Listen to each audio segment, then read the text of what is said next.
Dad left this house to me, Mom. You were just living in it.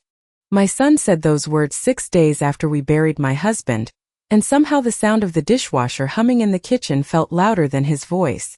I stood at the end of the dining table with Arthur's untouched coffee mug still in my hands, staring at Ryan as though he were a stranger who had wandered into my home wearing my son's face. Vanessa sat beside him in a cream-colored sweater, carefully folding her napkin as if we were discussing whether instead of my entire life being erased in a single sentence. The dining room still smelled faintly of the lilies people had sent after the funeral. Half of them were already dying. Brown petals curled inward beside framed photographs of Arthur smiling in happier years. For 43 years this house had been our world. The white shutters Arthur painted every spring. The oak staircase he rebuilt after the flood in 1998. The kitchen island where Ryan used to sit doing homework while I cooked pot roast on winter evenings. Every wall carried pieces of our marriage. Every room held some version of our life together. And yet my own son looked at me as if I were a temporary guest overstaying my welcome.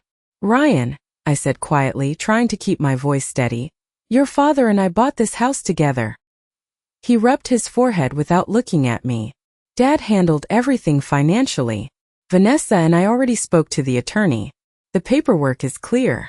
Vanessa finally lifted her eyes toward me, her expression polished and calm in the way that always made me uneasy. Helen, nobody wants to make this harder than it already is. We just think a smaller place would be easier for you now. Easier. I almost laughed at the word. Nothing about waking up without Arthur had been easy. Nothing about setting one plate on the breakfast table instead of two. Nothing about hearing the garage door stay silent at 5:30 every evening because my husband was never coming home again. I pulled out my chair slowly and sat down because suddenly my knees felt weak. Outside the kitchen window, rain slid down the glass in long crooked lines, blurring the backyard Arthur loved so much. Just last summer he had spent 2 weeks rebuilding the garden beds by hand, because he said retirement finally gave him time to make things beautiful again. I remembered him standing there in faded jeans, smiling beneath the afternoon sun, dirt on his hands, calling this our forever home. Forever turned out to be shorter than either of us expected. Vanessa reached for Ryan's arm gently. We've already started looking at some beautiful senior communities nearby, she said softly. They have walking trails, activities, even private transportation. The way she said it sounded rehearsed, like she had practiced these lines before Arthur was even gone. Ryan finally looked at me then, but there was no warmth in his eyes anymore. Only discomfort. Like he wanted this conversation over quickly so he could stop feeling guilty. You'll understand eventually, Mom, he muttered. This house makes more sense for us now. Not you. Not family. Just us. I looked down at Arthur's wedding band resting against the chain around my neck, and realized something cold and terrible. They had already imagined a future inside this house without me in it. The thought settled over me slowly, like snow covering a grave. I stood without another word, carried Arthur's mug into the kitchen, and placed it carefully beside the sink. My hands trembled slightly, but I refused to cry in front of them. Upstairs, at the far end of the hallway, waited the basement door Arthur had asked me never to forget. 2 months before his heart attack, he had stood beside that door holding a small iron key in his hand. If anything ever happens to me, he'd said quietly, and if people start showing you who they really are, open the box. At the time I thought he was being dramatic. That night, for the first time in 43 years, I began to wonder if my husband had known something about our son that I never wanted to see. I barely slept that night. Every sound inside the house felt unfamiliar now, as though the walls themselves had shifted while I was grieving. Around 2 in the morning, I heard footsteps downstairs followed by the faint scrape of furniture moving across hardwood floors. For a moment I thought I was dreaming, but then I heard Vanessa laughing softly. Not loudly, not cruelly, just comfortably, like she already belonged here more than I did. I sat up slowly in the bed Arthur and I had shared for decades and stared at the empty space beside me. His side of the mattress still dipped slightly inward. I had not touched his pillow since the funeral. It still carried the faint scent of cedarwood aftershave and the peppermint mints he always kept in his coat pocket. Outside, rain tapped gently against the bedroom windows while the digital clock glowed 2:14 in pale blue numbers across the dark room. I listened to the sounds downstairs for another minute before slipping my robe over my nightgown and walking quietly into the hallway. The staircase creaked beneath my feet exactly where it always had. Arthur used to joke that no burglar could ever sneak through this house unnoticed because every board announced itself like an old church choir. Halfway down the stairs I stopped. Vanessa stood in the living room holding one of the framed photographs from our mantel. It was the picture Arthur loved most. The one from our 20th anniversary trip to Cape Cod where the wind kept blowing my hair across my face while he laughed behind the camera.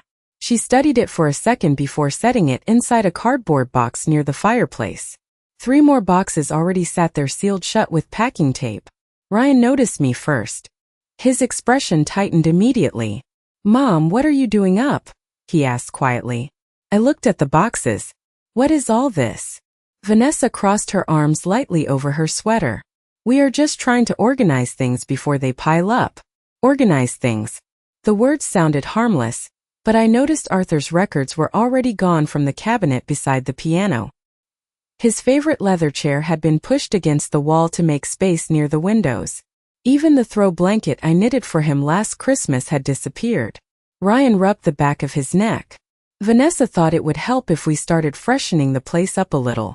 Freshening the place up. As though 43 years of marriage were clutter collecting dust in corners. I nodded slowly because I suddenly understood something important. They were not waiting for me to leave emotionally anymore. They were preparing for me to disappear physically. Vanessa smiled at me then, but it never reached her eyes. "You should really try to get some rest, Helen. Stress can take a toll at your age." At your age. I had heard little comments like that from her for years. Small enough to deny. Sharp enough to leave a mark.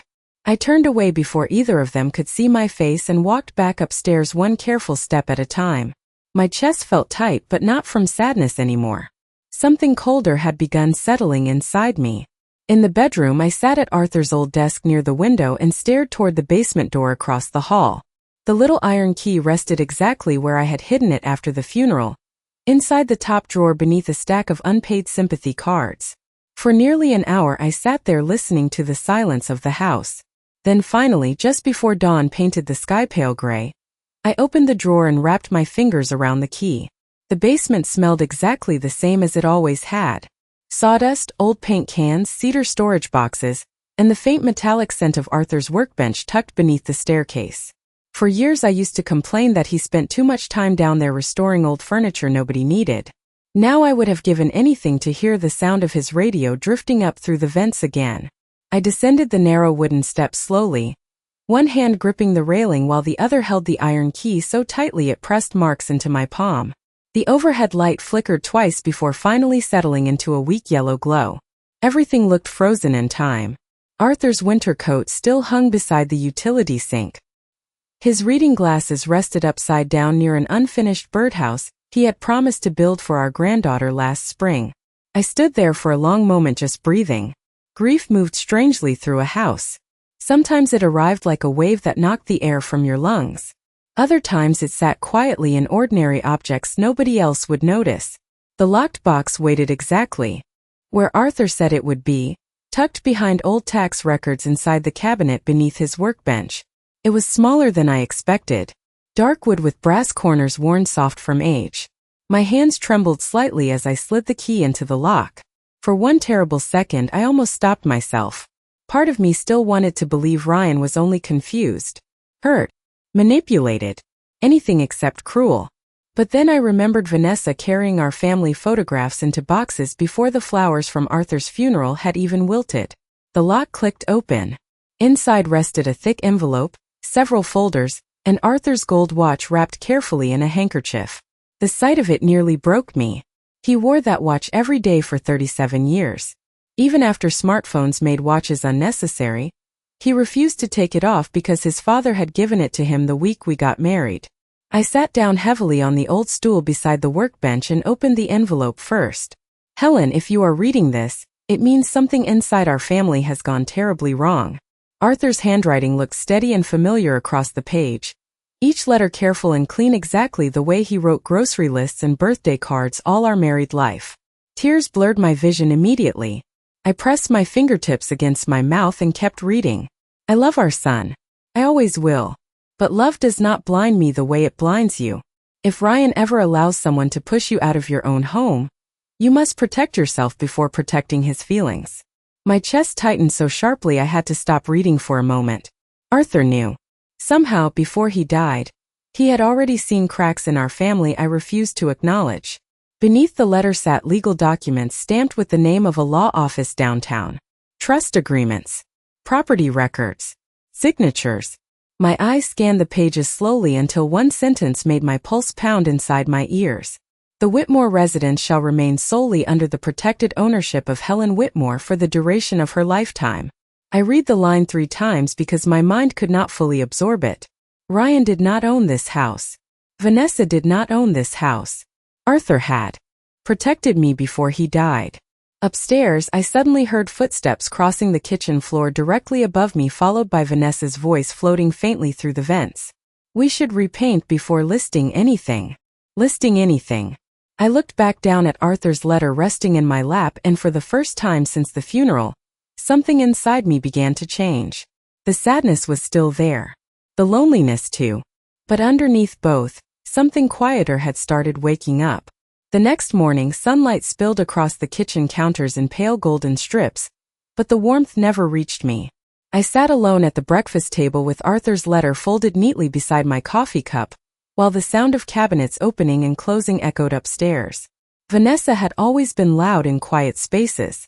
Even before all of this, she moved through the house like someone trying to establish ownership simply by occupying more air than everyone else.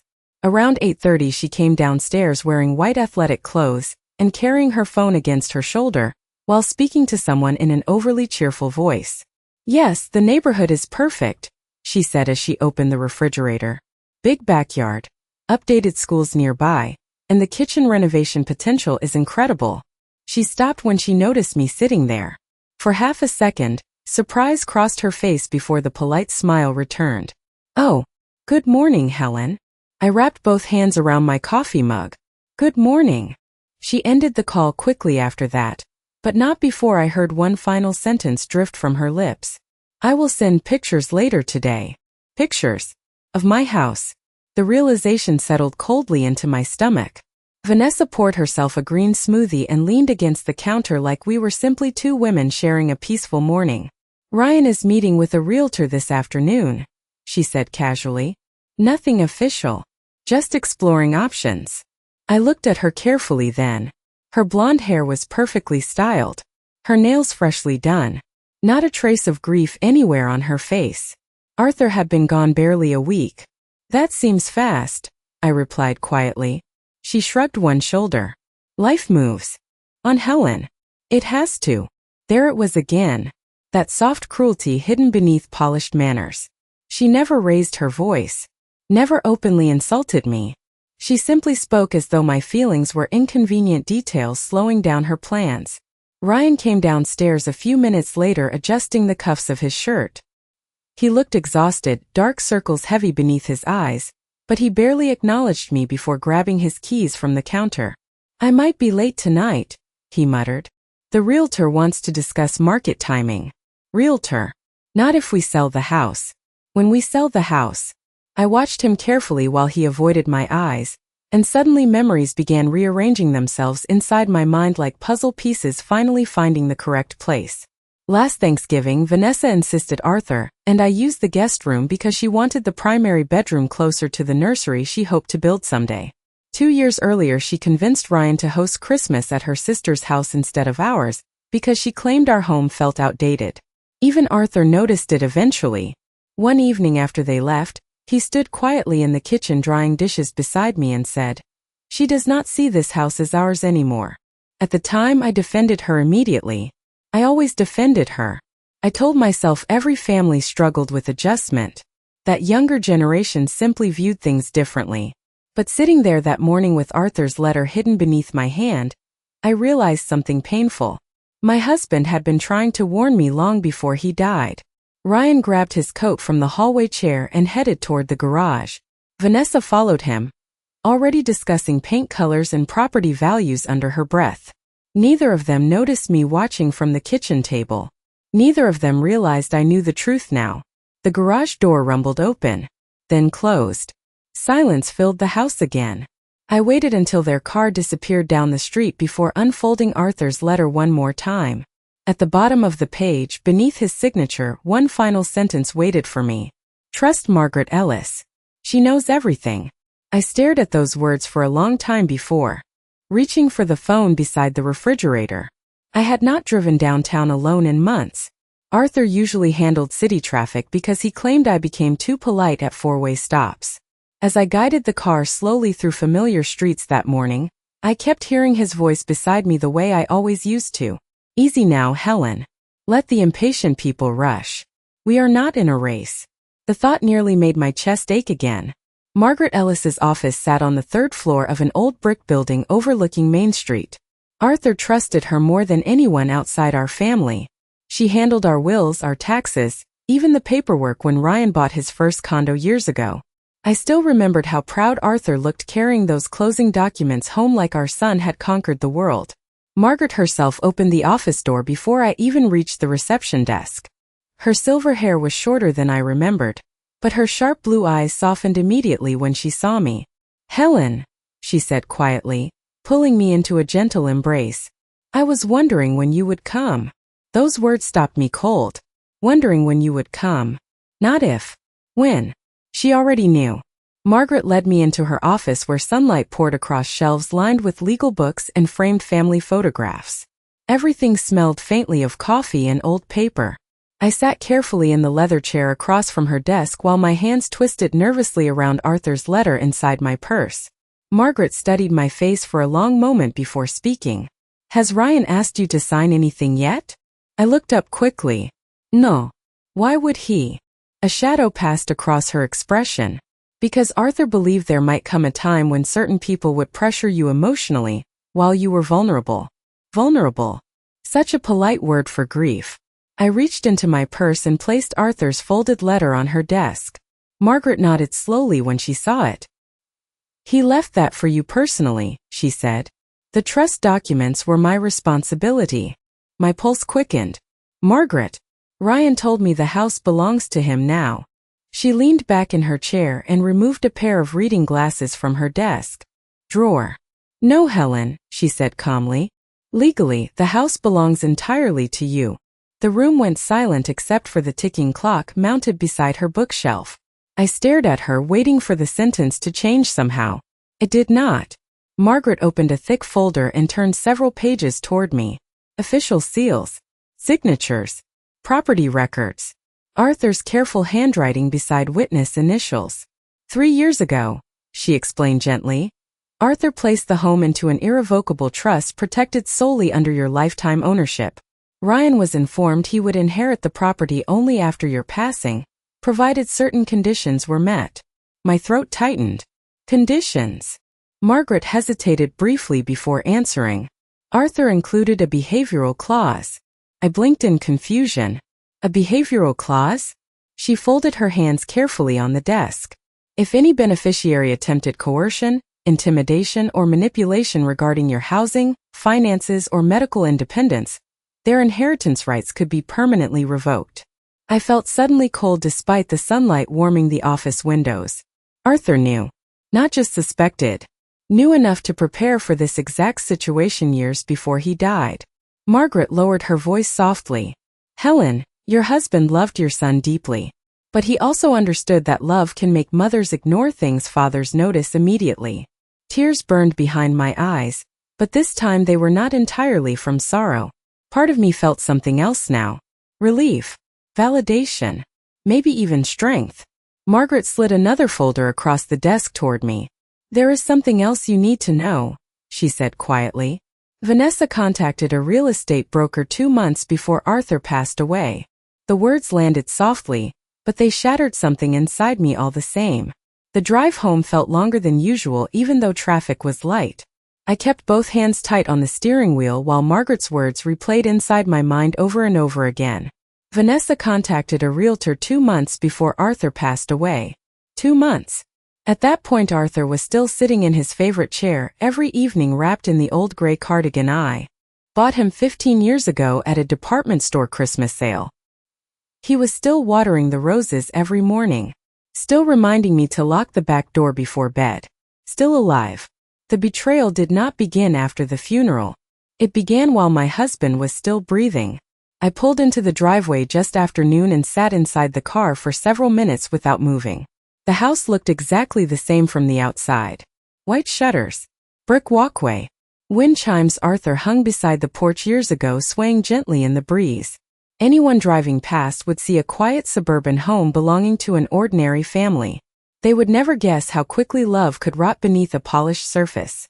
When I finally stepped inside, the silence felt heavier than before. Ryan and Vanessa were still out.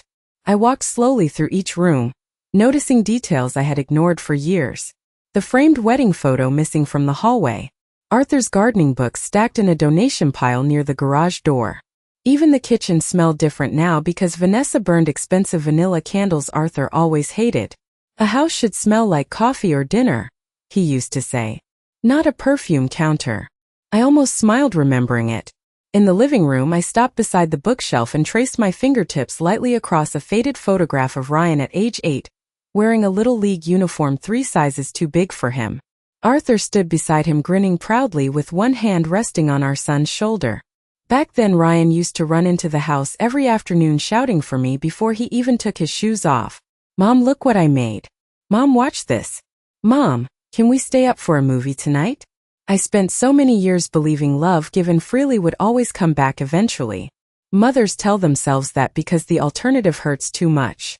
I thought about the extra shifts I worked at the hospital gift shop when Ryan wanted to attend summer science camp.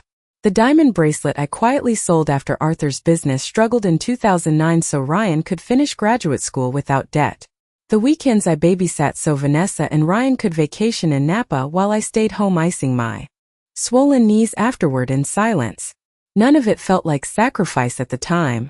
Felt like motherhood. But standing there in the middle of my own living room, I finally understood something painful. Some people slowly begin seeing kindness as obligation instead of love. I moved toward the staircase and noticed a cardboard box sitting outside my bedroom door. My stomach tightened instantly. Inside were several pairs of my shoes, folded sweaters, framed photographs, and the blue ceramic lamp Arthur bought me on our anniversary trip to Vermont. A handwritten note rested on top in Vanessa's careful script. Thought it might be easier to start organizing your move early. We can discuss assisted living options this weekend. I stared at the note for a very long time. Then quietly, without anger, I carried the box back inside my bedroom and closed the door behind me. The tears never came this time. Instead, I sat at Arthur's desk beside the window and opened Margaret's folder again. Beneath the legal documents rested a business card with a direct phone number, written neatly across the back in blue ink. Call me when you are ready. I looked around the room Ryan believed no longer belonged to me, and for the first time since Arthur died, I realized I was no longer afraid of losing their approval. By Friday evening, the house no longer sounded like mourning. Sounded like preparation. Vanessa spent the entire afternoon walking room to room with her phone held up in front of her, taking photographs while speaking softly about natural lighting and resale value. I stayed mostly upstairs, moving quietly through my own bedroom while pretending not to notice. The strange thing about betrayal is how quickly people become careless once they believe you are powerless. Around 6 o'clock I heard laughter downstairs followed by the sharp clink of wine glasses. When I looked over the upstairs railing, I saw a man in a navy blazer standing near the kitchen island beside Ryan. Realtor, I assumed immediately. Vanessa noticed me first and smiled brightly like a television host greeting an audience. Helen, she called sweetly, come down and meet Daniel. He is helping us explore options. For the future. The future. Always the future. Never once did they speak as though I existed inside it. I walked downstairs slowly, one hand brushing the staircase railing. Arthur refinished himself the summer Ryan left for college. Daniel extended his hand politely. Mrs. Whitmore, it is a beautiful property you have here. Have. Not had. The single word almost made me smile. Thank you, I replied calmly. Vanessa was already opening cabinets and discussing renovation ideas. We would probably modernize the kitchen first, she said, and open up the dining room wall for a cleaner layout. Cleaner. As though 43 years of family dinners were clutter needing removal. Ryan stood beside the sink scrolling through his phone while they talked. He barely looked at me. I watched him quietly, remembering the little boy who once cried for 3 straight days when his goldfish died because he could not bear losing something he loved. Somewhere along the years, that softness disappeared. Or maybe adulthood simply revealed what had always been there underneath. Daniel eventually moved toward the backyard to examine the property line, leaving me alone in the kitchen with Vanessa. She leaned casually against the counter sipping white wine from one of my crystal glasses. "I know this adjustment is difficult for you," she said gently, "but once you settle somewhere smaller, I really think you will feel relieved." I folded a dish towel carefully beside the sink before answering. "You seem very certain I am leaving." Her smile tightened slightly. "Ryan and I are trying to think long term. This house makes sense for a growing family." Growing family. She had used that phrase for years like a shield against criticism. Every selfish decision wrapped neatly in the language of motherhood and planning.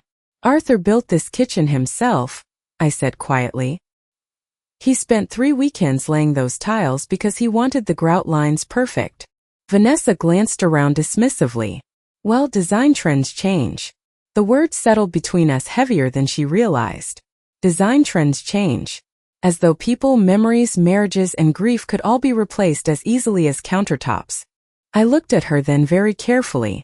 At the polished hair, expensive sweater, diamond earrings Ryan could barely afford before Arthur helped him financially last winter. For the first time, I no longer saw a difficult daughter-in-law. I saw someone who genuinely believed kindness was weakness and patience meant surrender. Daniel came back inside a few minutes later carrying brochures and market estimates. Ryan finally looked toward me as if remembering I still lived there. "Mom," he said awkwardly, "Daniel thinks we could probably list by early spring if everything goes smoothly." I nodded once. Calmly. Quietly.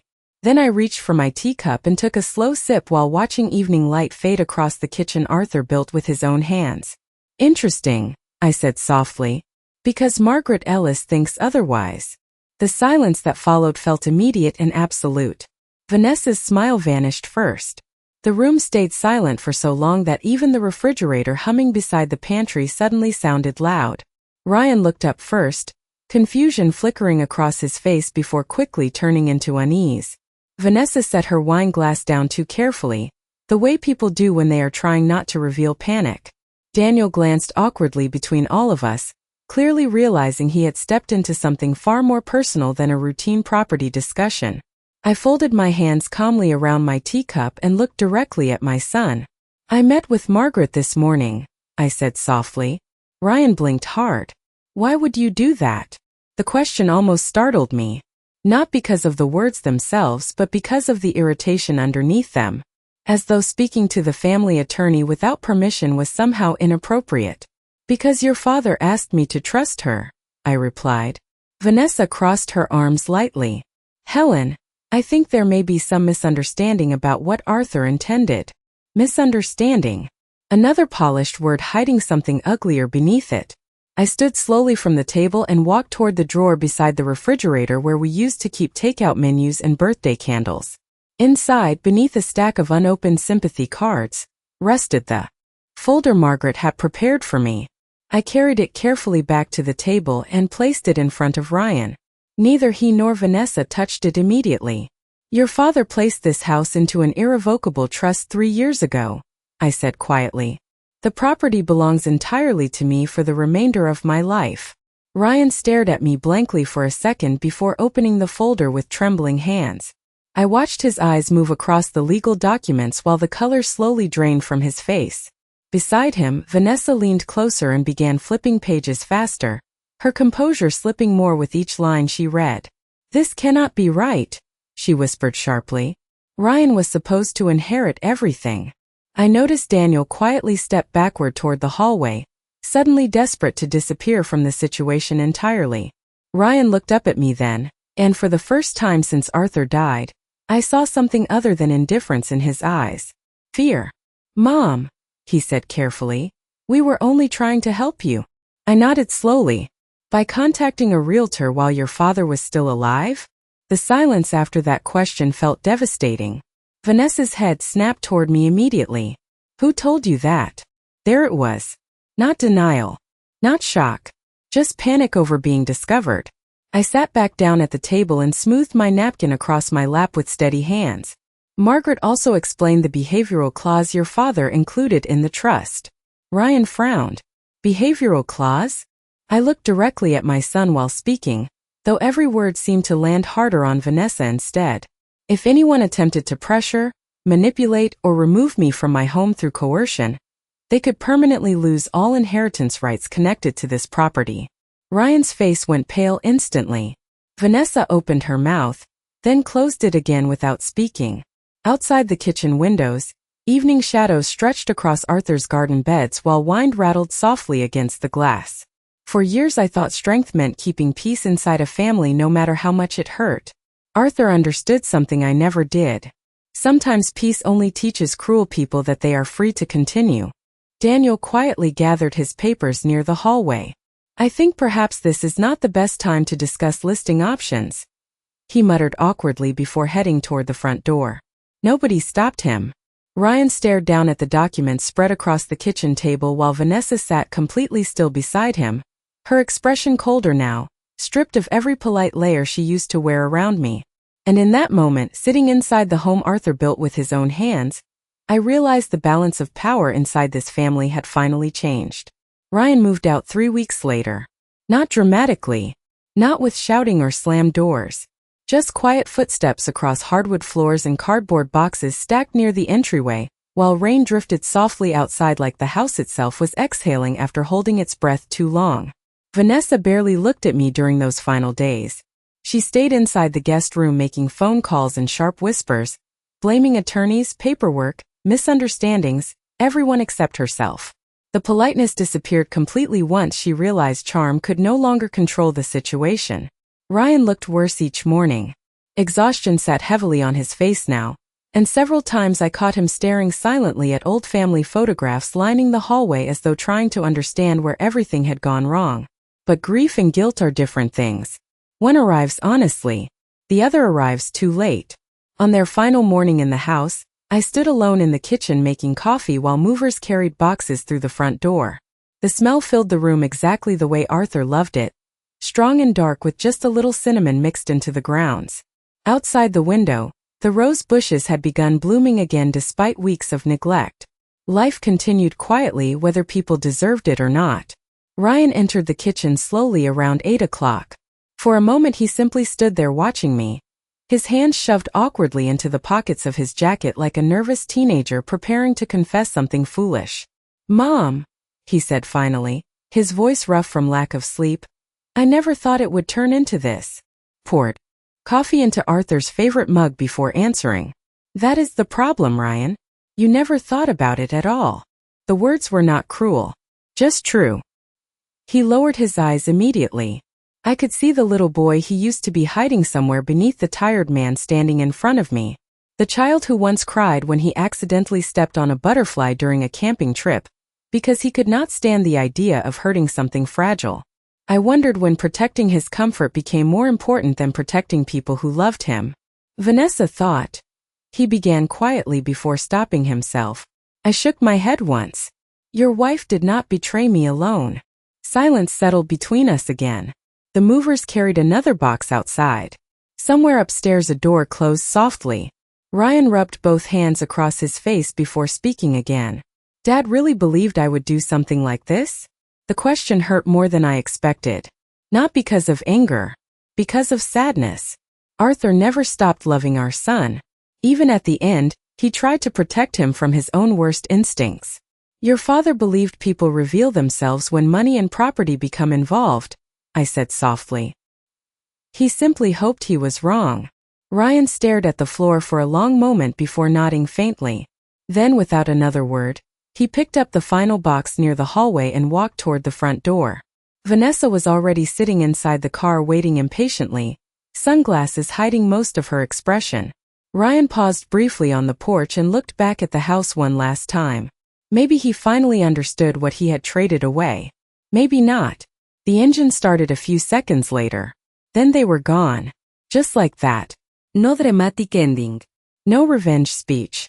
Only silence returning to the home where my entire adult life had unfolded room by room. I stood at the kitchen window for a long time watching rainwater slide down the glass while the empty driveway slowly disappeared beneath the gray afternoon light. Then I carried my coffee outside to Arthur's garden and knelt carefully beside the roses he planted the summer before he died. The soil felt cool against my fingertips as I cleared away dead leaves and broken branches one piece at a time. Above me, wind moved gently through the trees surrounding the yard we built together over 4 decades. They thought grief would make me weak. What they never understood was that I helped build every single thing they tried to take from me.